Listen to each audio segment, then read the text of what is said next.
আসসালামু আলাইকুম। শীত চলে যাবার আগে এভাবে পোলাও রান্না করে খাবো অনেকদিন আগে থেকেই ভাবছিলাম।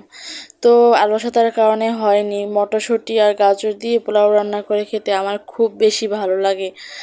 আর ঝরঝরা পোলাও তো কথাই হয় না।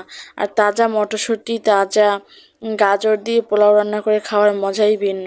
আর ফ্রিজ থেকে ফ্রোজেন মটরশুঁটি, ফ্রোজেন গাজর দিয়ে পোলাও রান্না করে খাওয়ার স্বাদ আর তাজা পোলাও রান্না করে খাওয়ার স্বাদ কিন্তু অনেকটাই আলাদা।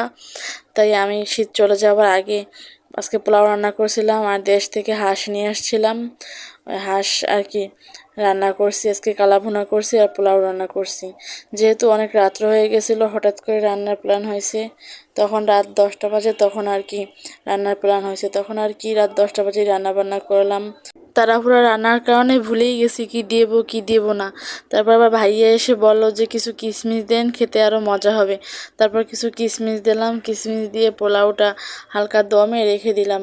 পোলাওটা দমে রেখে দিয়ে এদিকে ওই পাশে হাঁস কোটা বাছা করলাম। জানেন না, হাঁস দুটো কোটা বাছা করতে আমার 3 থেকে 4 ঘন্টা লেগে গেছে। তারপর আর কি ধোয়া বাছা করে তখন অনেক রাত্র হয়ে গেছিলো। তারপরে গরুর মাংস যেভাবে হাতে মাখিয়ে রান্না করে, আমি যদিও আগে কখনো কালাভুনা রান্না করি নাই, এজন্য হাতে মাখিয়ে রান্না করলাম। যেভাবে গরুর মাংস রান্না করে আমি ওইভাবেই হাঁসটা রান্না করেছি। পেঁয়াজ কুচি দিয়েছি, আদা রসুন বাটা, তারপর মরিচের গুঁড়া, হলুদের গুঁড়া, জিরার গুঁড়া, ধনিয়ার গুঁড়ো দিয়ে সব একসাথে। তারপর কালাভুনার মশলাটা দিয়ে দিছি। আমি যদিও এর আগে কখনো কালাভুনা রান্না করি নাই, যেরকম পারছি নিজের মতো করে রান্না করছি। যদি কখনো ভুল টুল হয়, আপনারা যদি কোনো ভুল দেখেন অবশ্যই কমেন্ট করে জানাবেন। সব কিছু মাখিয়ে চুখিয়ে তারপর চুলায় বসিয়ে দিছি। পরে দেখলাম যে অনেক বেশি দেরি হয়ে যাইতেছে, এজন্য প্রেশার কুকারে দিয়েছিলাম। প্রেশার কুকারে দিয়ে তারপর যখন 5-6টা সিটি দিয়েছে তখন নামিয়ে দেখি যে অনেক বেশি ঝোল রয়ে গেছে। পরে আবার পাতিলে দিয়ে ঝোলটা টানাইছি। জানেন না, আজকে হাঁস আর পোলাও খেতে যেয়ে আমার অনেক বেশি পেরেশানি হয়ে গেছে।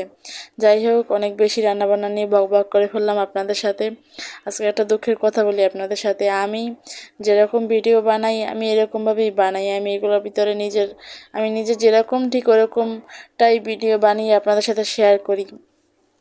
ভিন্নতা কিছু করার চেষ্টা করি না, আবার অন্যরকম কিছু আপনাদের অতিরিক্ত কিছু দেখানোর চেষ্টা করি না। আমি যেরকমভাবে নর্মালি থাকি ওইরকমভাবেই ভিডিও বানিয়ে আপনাদের সাথে শেয়ার করি। তো আমার এইটা নিয়ে অনেকের অনেক কমেন্ট, ভালো হয় না, আমার কথাবার্তা সুন্দর হয় না, ভয়েস ভালো হয় না। কি করব, আমি তো নতুন, অত বেশি এডিটিং পারি না, তো ভালো ভয়েস দিতে পারি না। যেরকম পারছি ওইরকমভাবে রান্নাবান্না করে আপনাদের সাথে শেয়ার করি, এই আর কি।